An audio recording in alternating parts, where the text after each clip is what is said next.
Yo, what is going on, guys? It is your boy Drain and Plays, and I am back with another video. And this is a video I've been waiting to make for a really long time because what this video basically did was not only make me start to watch zombies YouTube, but maybe just this video kind of started on my channel, and that's kind of hard. That's kind of funny and hard to think about. But this is the top 5 best maps of all time in World at War, Black Ops 1, Black Ops 2, Black Ops 3, all of them. And the reason I'm saying that it might have started my channel is because this was the first top 5 that I watched, and top 5s brought me into YouTube. I would have, if there weren't top 5s, I would have probably not have been here today. And the first top 5 I ever watched was the top 5 best maps of all time. So just for that, please leave a like and subscribe if you're new. Comment, I love comments. And here we go in the top 5 best maps of all time. Now at the number 5 spot, we have Derice or the Giant. Now, I never played World at War I played it a little bit, but I did not really play it like I played the other games. And to a lot of people, this list would be incomplete without putting Derice or the Giant in there. And those mostly are the people who played World at War, or they just love the map. And let's be honest, I love the map so much. It is such a good map. You can just get on there, camp on the catwalk, or just train around anywhere, and you can just play zombies. That's where the Giant or Derice really hits the nail on the head, is you can just get on and play. It's such a fun map to just get on and play, especially with friends.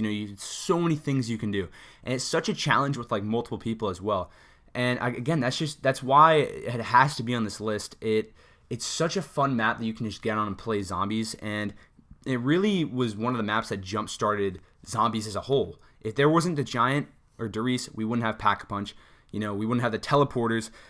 I think Shino Nuba introduced the dogs, but it's such a quality map, and it kind of has to be on there. And if you really think about it, Treyarch remade this map 3 times. That just proves how beloved this map is. It has to be on the list. The Giant is a great map. Introduced never mind. I'm messing up. It did not introduce the first one or whatever, but it had the Wonder Waff originally. It had so much to do with the storyline at first as well. It had the first real Easter egg ever. And it is such a great map, and this list would be incomplete without the Giant, because it added the Pack-a-Punch. Everybody loves this map so much, especially people from World at War. And if I played World at War, no doubt I would put this map on my list. And I'm still putting it on the list because I know it has to be, even though there's some maps I like better than it. I know the Giant has to be in this list for what it's done for zombies, and that's why it comes in at the number 5 spot. Now at the number 4 spot, we have Revelations. And Revelations, before it came out, when Garage Curvy was ending, and all the cutscenes that we got from Revelations, I basically thought this map is going to be the best map ever. When we saw that it had almost every single zombies map all in one, I thought to myself, this has to be the greatest map ever. There's no way that this map won't be the greatest, because if you look back at every game, the last zombies map is usually the best. Other than, say, Black Ops 1, Moon was good, but I wouldn't say it's the best map in that game. Derice, definitely best map in World at War. Origins, probably the best map in Black Ops 2. And Revelations, I would say it isn't the best map in Black Ops 3. And that's the problem with this, is that, I'll talk about it later in the video, but really, Revelations is just a little bit underwhelming for me. And, it's definitely going to be on this list because it's definitely greater than a lot of zombies maps. But it was just a little underwhelming to me in the fact that we didn't get the staffs back.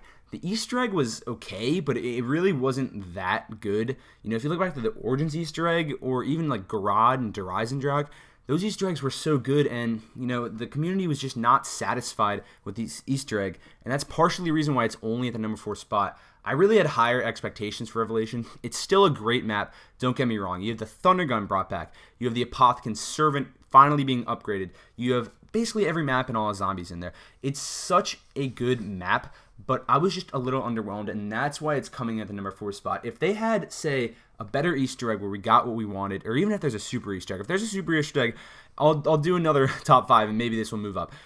If they added more to the Easter egg, if we got the staffs back, if we got more throwback guns, I think, too, and, just more stuff like that, this map would definitely be higher. But, getting the Thunder Gun and getting, the Apothecan Servant upgraded are great. But come on, dude, the staffs, I would trade the staffs for anything in the world. Just the bows are great as well. Revelation's a tad underwhelming. Still a great map. It's definitely better than a lot of maps. That's why it has to be in this list. But the only reason that it's at number 4 is because it's a tad underwhelming. But if they added some certain stuff, it could be great. Coming at the number 3 spot, we have Der Eisendrache, and it's so hard for me to pick between Der Eisendrache and Revelations. They're definitely my top 2 favorite maps in Black Ops 3 Zombies, but I feel like Der Eisendrache just has a couple extra legs ahead of Revelations, and here's why. 1, the bows. You cannot get any better than the bows. Maybe the staffs, but I honestly like some of the bows better than the staffs. The bows are awesome. I mean, the 4 wonder weapon system was great, and I really did not know how they were going to bring it back after the staffs, but they brought back in the form of the bows, and it's really cool because it's not just like the elements like wind, fire, ice, and lightning. They had a storm bow, which they had in Origins, but they had the fire bow, which also was it was so cool because it was so much different than the fire staff, and then also the void bow and the wolf bow. Like a wolf bow, what would you have ever thought that would have been? A wolf bow, and you don't even know what the void bow really is until you upgrade it. Like if you heard what that was, you wouldn't know what it is. And they have these cool effects, like the void bow, it has the skulls, the wolf bow shoots out a bunch of wolves, the storm bow's like a straight up Gersh device, and the fire brings them all together in that whole big rock thing. And it's so cool because the staffs, the bows are so unique. The staffs, you could see how they would just shoot ice and stuff. It was just it was so cool how if you charge the shot, it had the different abilities. And I thought the charge shots were definitely better on the bows and the staffs. That's one reason, because the bows are just amazing, and that definitely propels Der Eisendrache in the number 3 spot over Revelations. The second reason is the Easter egg. I remember first time I played Der Eisendrache, it was awesome, but I knew that this map, there was going to be something big, and we did not know that we had to collect the blood vials yet. And when I watched, I think it was Noah J456's stream, when they blew up the moon, and I was like, what the heck? You blew up the freaking moon. And then just after all that, you have the boss fight. We never had that before. You had the boss fight, and then Dempsey dies. The old Dempsey dies, and it was, if you look back on it now, you're just like, yeah, we all expected that. We all knew that. But when Der Eisendrache first came out, you never knew what was going to happen in the Easter egg. You didn't know, because Shadows of Evil was the first map. It had nothing to do with killing the characters and collecting blood vials. It had nothing to do with that. And you felt a sense of reward after you finished this Easter egg. Dempsey is one of the most beloved characters in all zombies, and you saw him die. It was very sad, and I almost teared up, because that's a player you played in all of World of War and Black Ops 1. And it's just stuff like that. Der Eisendrache wins over Revelations. And the whole zombie feels factor, I've talked about that in my Quest for the Best series. I feel like I'm playing just a really fun game of zombies. I feel like that in Revelations too, but Der Eisendrache definitely has a leg up because of the Easter egg. The bows are amazing, and the map flow is just amazing. You're in a freaking castle. How cool is that? So Der Eisendrache comes in at number 3 spot, and again, I put it a leg over Revelations, but it's such a great map, and that's why it comes in at the number 3 spot. Warning, a very confused Drainin lies ahead. So I'm very conflicted on the top 2 zombies maps of all time. I know which ones they are, but I've had such trouble ranking them because both of these maps are my 2 favorite maps of all time, and I love playing both of them to pieces. But I think it came down to the storyline, and that's why I put one ahead of the other. And at number 2, I have Mob of the Dead. Mob of the Dead is the epitome of just zombies. You're in Alcatraz. You're in a creepy environment. You've got this freaking Brutus guy coming around trying to kill you. You have all these zombies. You're in this infinite loop controlled by the devil, which, that's just screams zombies to me. They introduced the Tomahawk. The Tomahawk that we've loved throughout all of multiplayer, introduced in Mob of the Dead. You got introduced the Golden Spork, which was awesome. The Vitrolic Withering, there was 4 different wonder weapons on that map, if you really think about it. You had the Blundergat, the Acid Gat, the Sweeper, and the Vitrolic Withering, which is just insane. And two people can get the Blundergat or the Vitrolic Withering. It's such a good map, and I love Mob of the Dead so much, and it really pains me that I didn't put it at the best map of all time. Mob of the Dead, again, I just feel like I'm playing zombies. I would never get bored of Mob of the Dead. The cafeteria, amazing training spot. It's just the map flow is awesome. It's so tight, but which makes it tedious. It's just such an amazing map. Mob of the Dead hit the nail on the head. At first when I played this map, I was really confused because it was so much different than past zombies maps where you had to build the plane, and you had Afterlife, which was never happened before or anything like that. And it was just, Mob of the Dead really sparked a huge innovation factor because it was the first map ever to introduce multiple power locations. again, a huge impact. Introduced freaking electric cherry.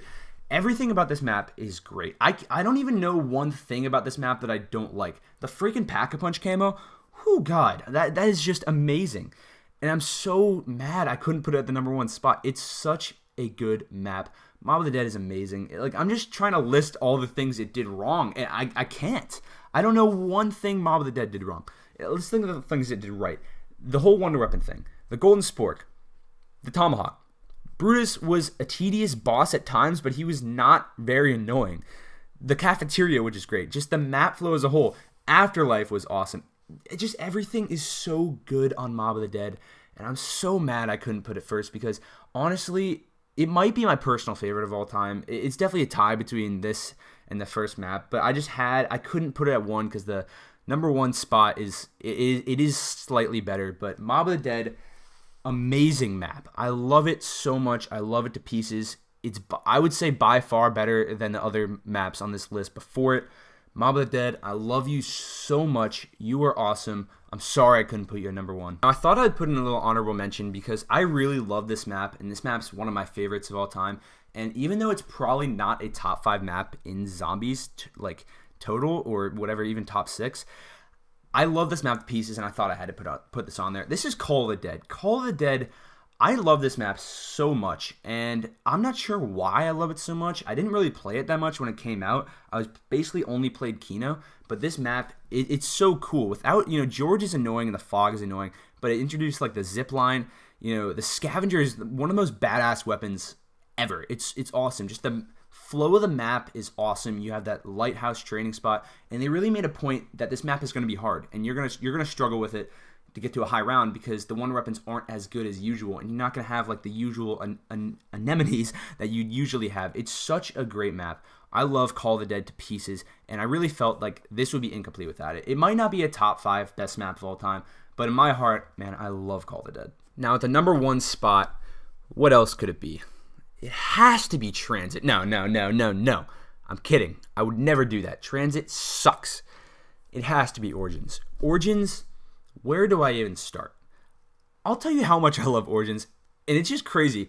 I didn't play Origins at all when it came out. I didn't get Origins until the summer before Black Ops 3. Just think about that. You usually love maps. You usually love zombie maps because you played them when they came out and you have nostalgia. I never played Origins right when it came out. I played it the summer before Black Ops 3, and man, did I fall in love. At first, when Origins came out, I wasn't going to buy it because I was like, they're adding all this new stuff to zombies and I don't like it. But then once I became not really a bitch, I'm sorry for my language, and I wasn't bitching all the time, I really just enjoyed this map so much just because everything they did with this map was genius. I don't know one thing that they did wrong. And I said it about Mob of the Dead, but literally I don't know one thing. All right, let's just start off rounds 1 through 5. You're just working to get points, and you're working to prepare for the Panzer. You're probably going to go for Jug, but you can also get the staff parts. All right, 5 through 10, you got to beat the Panzer, who honestly is so annoying, but he makes the map great because it allows a challenge. If he wasn't in there and they had a different boss that was less OP, it wouldn't be that fun. I wouldn't love it that much. You just, in this case, around 5 through 10, you're still getting all your staff parts. Round 10, you probably have your first staff built.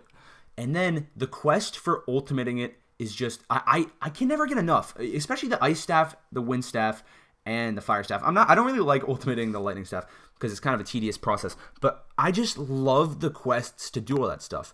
It's so, like, I don't even know, it's so intensifying to know that you're just making this amazing weapon and it's going to help you so much, and you got to do these specific tasks. And then the great thing that Origins did was the Easter egg. And you know how I talk about ultimating the staffs? Yeah, that's just step 1. Getting all the staffs ultimated is just step 1 of the Easter egg. The map is just amazing. It's just so cool with the excavation site. You go down that, you see all the 115 everywhere around the map. You got the soul chest to introduce challenges, for crying out loud. Origins, it's the GOAT. It's the GOAT, and it's undeniably the GOAT. I don't think you can make an argument for any map ahead of Origins. It's a step over every single map just because of every cool aspect that it did. I don't know one thing that I don't like about Origins. I would say for its time, the Easter egg was just amazing. Obviously, we have some cool Easter eggs now with Black Ops 3 because they focused on that a lot, but Easter eggs weren't huge back then. Origins introduced the first real amazing Easter egg in my opinion, and I love it so much. Origins is so good, and it left us that big cliffhanger, like, what, is zombies over? Is zombies over? Are we done? Origins, I love you so much. You know, the staffs are just amazing. The whole storyline, it threw all of us off, threw everybody up. Origins, you are the GOAT. You know, even the robots. I even like the robots even though they kill me every time. You introduced so many good stuff in zombies. Origins, I love you, and you are by far the best map in Call of Duty Zombies. You are number one. I struggled not putting Mob of the Dead there, but Origins, there's nothing better than you. So that's the video for today, guys. I hope you enjoyed it. The top 5 best maps of all time in Zombies. If you could leave a like and possibly subscribe, that would be awesome. Peace out, everybody, and stay draining.